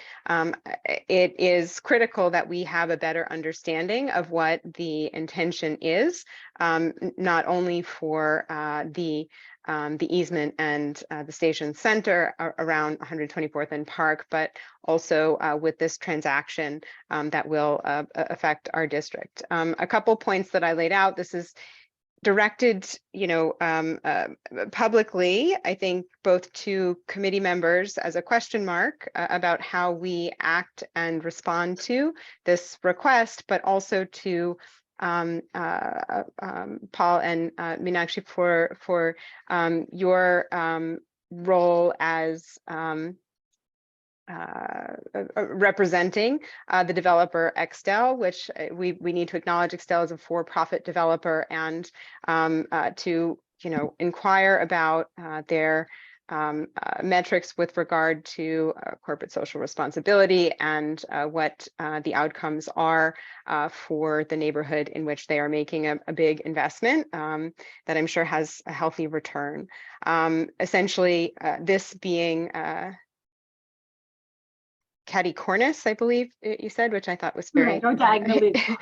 very, yeah, right, wonderful. From 1 East Harlem, I think the from, and I'm glad you were here to hear the preservation discussion earlier. So, just to back up, I think we have an opportunity to make a formal statement to the City Planning Commission / Department of City Planning with regard to our position and take as a board here. With that, I would also encourage us to engage with DCP in that they're likely to work with the architectural team, Bayer Blinder Bell, with regard to the street wall. I think there is a condition of no place places that just proliferate through our city that have very much to do with the limitation of the depth of the street wall and the articulation along that frontage, which is half a block. I think where there is, and there's a term for it that a friend of mine from Tremont in the Bronx calls soulstalgia, when you lose your sense of place because all the things that evaporate, disappear. The scale and the quality of place changes and you become nostalgic about a place that no longer exists. So I think these long street walls are dangerous, or they're opportunities. How you have those conversations when it's, again, a for-profit driven development, is there an opportunity for engaging about those types of characters along the street level? Where in the process does that happen? DCP is responsible for that in some sense, but is there this as a cornerstone, again, in the district that, is it dominoes? Is it, there's a ripple effect here. And I think this is the pipeline that we're going to be seeing for years to come. So I would encourage the board and committee members to engage city planning and DCP Department of City Planning engage with Extel in regard to their corporate social responsibility framework. Monadnock as the general contractor, not only for local hiring, but also matching or exceeding public procurement MWBE requirements as a model for future East Harlem development opportunities and this pipeline of construction that we have with regard to the Second Avenue subway. Further, I would suggest that we engage with HPD with regard to the bands of affordability that will be a part of the pro forma, which was requested but not provided. And then further consider engaging with Bayer Blinder Bell, the architect, to contribute a community perspective to the overall design, particularly along the active ground floor uses. I think the scale of the grocery store is lovely. I think its placement is wonderful. I think the street wall is potentially dangerous. There are no questions there other than, is there a willingness to engage, should the community board decide that that has value and has the capacity to do that. Thank you. I mean, to the question, it's a question we can't answer tonight. We can certainly go back to our client. Please do. There, and we'll probably send a list of some of the Q&A. You hear a lot from the members, and most of it seems to be dealing with the development as is, as opposed to the consideration for the fresh application. But it affects, right? Because we're being asked for this approval, so we have some concerns as it relates to the project as a whole. So we appreciate your coordination, and as I previously stated, as far as action is concerned, we're going to table this for old business in the March meeting with the intention of voting on the request for a letter of support. So I am echoing again, sentiments, questions, concerns relevant to this project, particularly to the fresh application, should be submitted to the board in writing.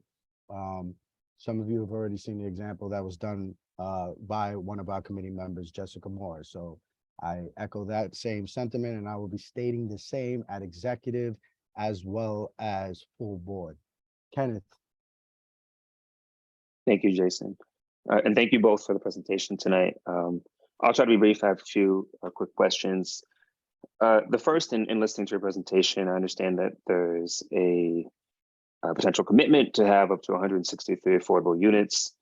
And I'm wondering, and again, you may have to take this to your client, but I'm wondering if there's a commitment or a willingness to act to confirm for that. Is that a promise? Is that a floor? Is that a ceiling? Because my understanding is that 421A recently expired. In fact, there was a case in front of the Second Circuit, I think the other day, even charging the legality, right, of these rent stabilization programs and ideas. So the question is, depending on whether or not there's state or local tax supports and whatnot, is Extel willing to commit to these 163 affordable units? And is that actually a floor, or is that a ceiling, right? Is that the maximum that Extel is willing to commit to? And along that same lines, do you have a sense of the bedroom breakdown? Are these the sort of units that will retain working families in our community, or are they all studios and one bedrooms? That's something that we're interested in. Okay, sorry. Certainly. Yeah. I have another question, but I'm happy to wait. Yeah, if you have go an ahead. answer for that. Ask the next one. Sure. Yeah. And the second question, listen to the presentation, and actually I remember that Pathmark because I used to shop at that Pathmark back in 2014. So I definitely agree that there's a need to have a grocery store in that area, and it really has become quite a food desert. What I'm not as familiar with is, I know you mentioned it's just a letter of commitment, but something from the Brooklyn Fair. And while I'm not familiar with this vendor, I am familiar with the neighborhoods you mentioned, right? Chelsea, Upper West Side, downtown Brooklyn. So my concern with respect to the vendor there, at least it's at sorts of price points that our community members can afford, that will help retain and preserve the communities there and not just push people out. And if it's the former, are you willing to make a commitment to attract affordable vendors who will provide the fresh produce, which we do really need, but while still preserving the fabric of the community that's there? Thank you. So let me try to answer what I can answer. The 30% is a maximum. It's not a floor. Extel has, as I understand it, taken the actions necessary to vest its right under 421A, and it intends to complete the building in a timely fashion. So if everything goes according to plan, and there's no reason to believe that in this particular respect it won't, because they have a very strong record on being able to deliver on their construction projects, they will qualify for 421A. And there won't be an issue as to providing the affordable housing. As to Brooklyn Fair, I mean, we have a letter of interest, a letter of intent with them, and I think, you know, we couldn't say that Extel is not going to just walk away from them. I mean, they're here. They stepped up to the plate as a store that was interested. They know that they have to. Their product has to be able to sell in this neighborhood, and so they're going to be conscious of its price point and of its quality. They're going to be conscious of the fact that I think there's a new supermarket across the street or within a block that they're going to be in competition with. So in order to survive, they're going to have to provide food that provide a merchandise that the community wants to buy at a price that they'll be able to afford. At least that's the way the system. We like to think the system works. Thank you. Thank you for that. And then I actually, yeah, go ahead, Jason. No, go ahead, Kenneth, if you have a And just really curious if you have a sense of what the bedroom breakdown would be for this Oh, development. I know it's, yeah, no, not a problem. Yeah. No, I don't know. I don't know for sure. My understanding is that, if this were inclusionary, I think it would have to pretty much match the bedroom breakdown of the base building, which is 40% zero, 40% ones, 20% twos. I don't know. I just don't know 421A rules that well to be able to tell you that that's the case. But my understanding is that that they will follow the program guidelines, and the units will be substantially similar to the market units. Thank you. Thank you, Paul. And I think when we do send you our Q&A formally, from based off this meeting, any of those items that Extel necessarily can't provide the information as of now, just note it, kind of like what you guys already did with the application with the TBD, and then we'll coordinate our resources with HBD and DCP to inquire and ensure that the housing mechanism is in place. So then that way, some of the things that we're bringing up on the purview of our other committees, right? And I would encourage you to speak to the developer and possibly coordinate a presentation of the vendor to the Economic Development Committee. As much as we like to advocate for our constituents, we're all about building partnerships with our CBOs as well. So it just shows good favor, good neighbor, that if that is the plan and Extel has been a standing developer within the district, that we ensure that, the transparency of communication is in place. So that's a request.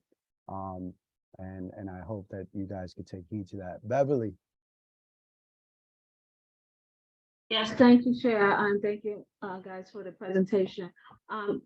Before I ask my question, I know we got within our documents, Manhattan Community Board Land Use Planning Questionnaire. Is that something I can deal with right now? Or because I do know that they did have a breakdown of the apartment size, the bedroom sizes in that, or is that just something that we're asking for? It's something that we're asking for a little bit more granular detail, and that's something that they tend to go into with the pro forma and financing, and we could coordinate with HBD.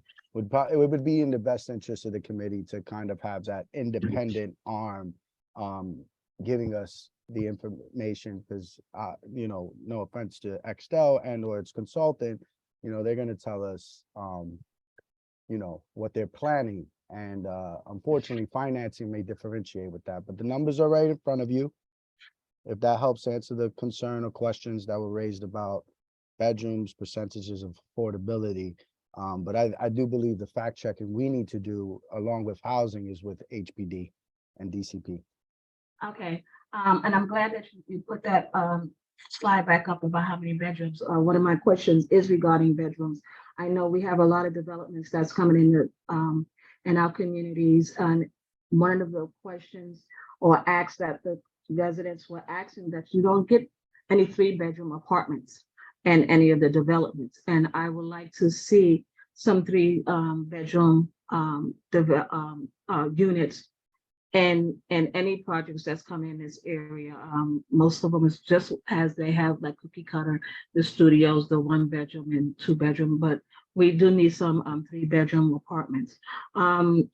So I want that your client to consider that. My questions is regarding lot 20. As was stated that MTA is making plans to purchase that property and use it. So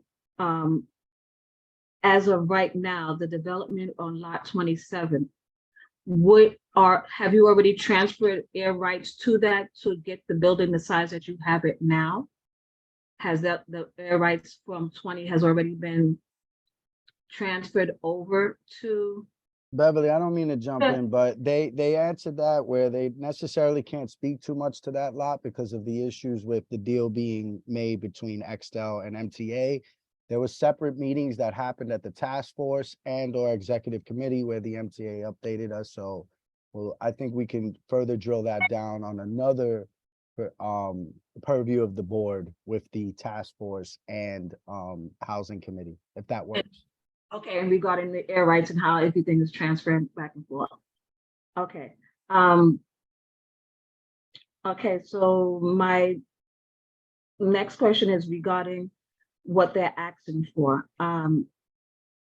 The store, fresh store, would, well, see, it deals with the air rights, because if you put in a fresh store, you're getting that fresh designation for this site. Aren't you getting some floor added to that site under the fresh site program? The amount is equivalent to the size of the fresh food store. So it's 6,192 square feet. I mean, I would simply add that this is not a bonus. A bonus is when you get a multiple of the floor area that you're providing. It's when you do affordable housing and you get 1 1/4 square feet of additional floor area for every square foot of housing, or 5 square feet or 4 square feet. This is a 1-for-1 program that's designed to try to accommodate a situation where there's more than one community benefit that's going to come out of a project. And for example, the fact that the fresh food store doesn't take away from any residential floor area means that there are going to be between 2 and 3 more affordable units built. I know that doesn't sound like a lot, but we're talking about 6,100 square feet here. So it gives you a sense of the value of trying to accomplish both, but it isn't a bonus. Oh, okay. And in regards to the food desert, and you doing the analysis of it, looking at half a mile radius from this location, did you include the west side of 5th Avenue as being a half a mile, or everything that you counting as that half mile radius is only in East Harlem? Because we have Trader Joe that's coming across 5th Avenue, and we also have Whole Foods on 125th Street and 5th Avenue. So my question is do y'all still think of this as a food desert, even with the new developments of supermarkets that we have in East Harlem, like on 3rd Avenue and 1 East building? Right. When the city planning, asked us for the analysis and how they review it to see, because they do the screening to decide whether we can pursue a fresh food store at that location.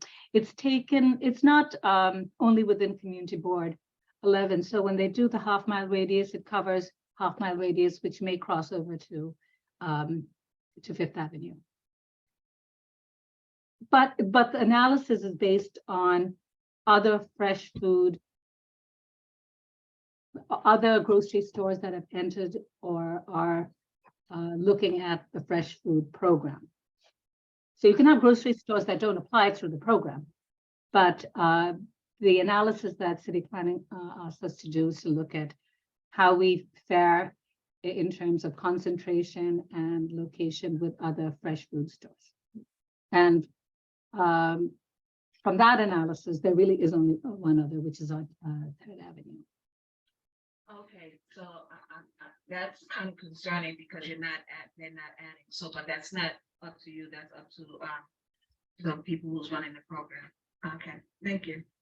Right. I mean, it's a screening that city planning does, but I think its intent was to, to avoid the concentration of these fresh food stores. But I think in our case, we're really talking about fairly modest sized fresh food store, plus a pretty significant number of units that we're adding, and at a very central location. So we think, that the fresh food store at this location can thrive. And based on Paul's statement, that can at least give you like two to three more apartments. 2 to 3 more affordable apartments. It actually gives us 6 or 7, maybe 8 more apartments, depending on the apartment size you're talking about. Right. Of which 2 or 3 are affordable. Thank you. Thank you, Beverly. Jessica? Thank you. Sorry. Just a point of clarification in process here. The bands of affordability with 421A are determined by the developer and subsidy provided through tax credit and other financing. Is that correct? There's really no say. HPD has not much to say with regard to the depth of affordability in a development like this. Is that correct? I can't. I don't want to answer the question because I don't know well enough. I would tell you that at this point, the building is looking at the 421A affordability program, and whether it goes under the inclusionary program is different. It may be subject to different rules, and it's not. I can't tell you that it's going to go under that program. Right now we're looking at the 421A program. Okay. We can find out, but I don't know enough about that program offhand to be able to tell you. That would be good. And I think my question comes back to, that was the question that I didn't ask, I guess, before. I know 80% and 130% is a popular affordability mix that has proliferated in Brooklyn, particularly the waterfront development, Greenpoint and Williamsburg. And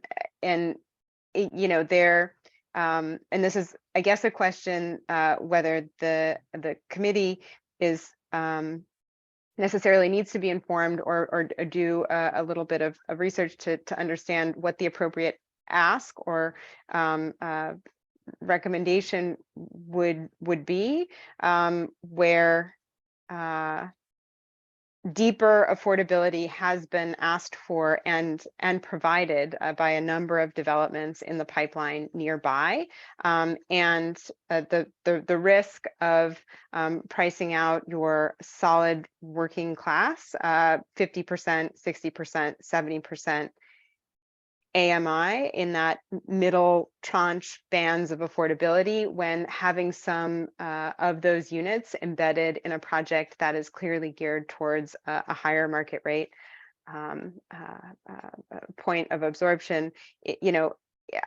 Is that our job to provide recommendation? Is that welcome from Excel, or do they already know what they're looking for and they're going to go with what keeps that ROI as high as possible? Is there any flexibility for considering overall kind of pipeline frames of affordability with regard to determining what their not only unit mix, but also affordability levels are as they continue to refine the pro forma as they move forward? Thank you.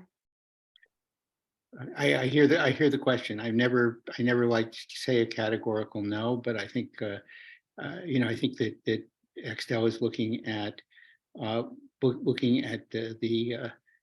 the 421A bands, and it's probably looking at the higher end at this point. So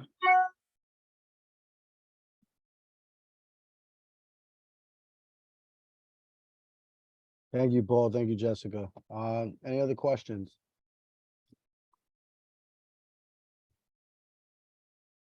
That being said, it doesn't take away from the comment period. We'll end the discussion as is and table this for old business next month with the intention of taking a position of whether to support the fresh application as is. I want to thank the consultant for coming out. I do ask that, I know some of the stuff we spoke about. I hope that you're able to proactively start engaging with the developer to try to work a write-up that can get back to us, and simultaneously, I, along with the DM, will work with our vice chair to summarize the discussions that were brought up today, send something to you in writing, along with our land use consultant, if that works for all parties involved. That's good.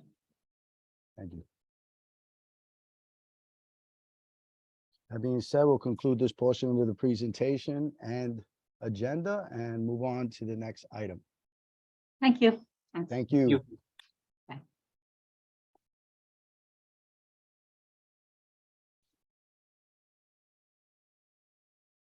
And prior to moving on, just for the committee, there is homework, as Jessica Morris brought up. We will reach out to HPD, we'll reach out to DCP, and even further, I'm interested in us having conversations with CPC.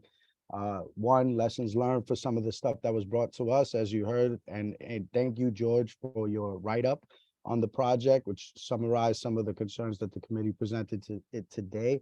I urge those of you that brought up some of your concerns to read that write-up, read their questionnaire, and then let's circle back again. The meeting doesn't stop here just with our concerns. Let's ensure to keep engaging as we progress before this, before we take a position next month. And I'll echo the same sentiment to all of our constituents within the district. So committee's discussion on the mayor's fiscal year 2024 preliminary budget, my favorite. Do we have anything, Angel? Oh, Jessica Elliott.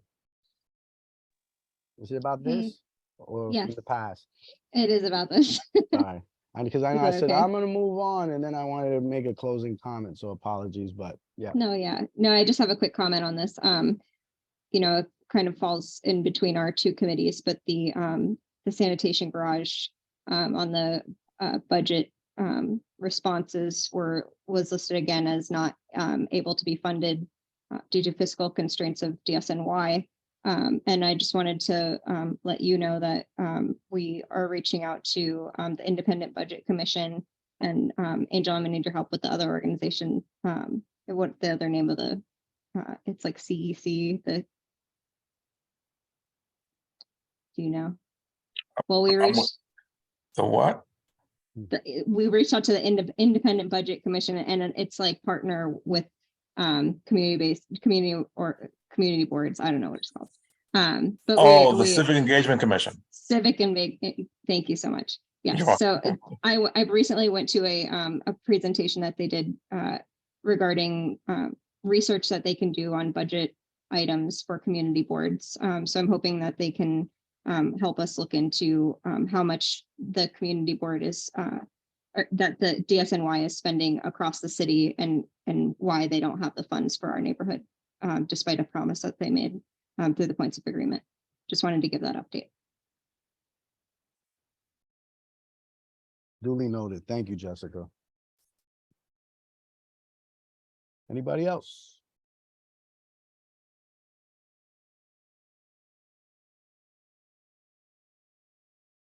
Okay, so I guess that will conclude this portion of the agenda as well, and we'll close it as is with the update that was provided by Jessica. Just for those that are involved, the Statement of District Needs Committee will be meeting on about the budget. I do echo that you attend. I, as a committee member, will be attending and ensure that any concerns that are brought by this committee are addressed there, and furthermore through executive to full board. And why I bring that, because a lot of the administrative agencies are involved right now because of their request for funding through city council. So this is a great opportunity and time of this season for us to address some of the concerns we have with some of these agencies and how their practice is, and what commitments they've made, and more importantly, have failed to update and or deliver. So I don't have any old business except for the points of agreement tracker that was created by our fabulous intern. That'll probably be in our new business item. I did ask Angel to put it on the agenda for next month. So that way we can, again, further to charge the mission and our goals with ensuring that, we stay on top of the points of agreement and coordinate with the other committees and advocacy for our district. Jessica Morris. Yeah, just a statement under old business. I want to acknowledge the quality of the meeting minutes from January.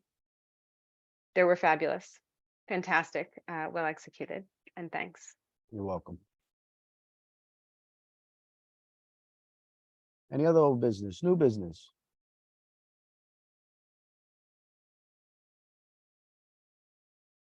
Excellent. Hearing no business, meeting's adjourned. 8:45. Do you have to do the roll call? No, it's okay. Nobody knocked off. Thank you. Nelsa snuck out the side door. It's all right. She texted me direct. All good, all I good. monitor. I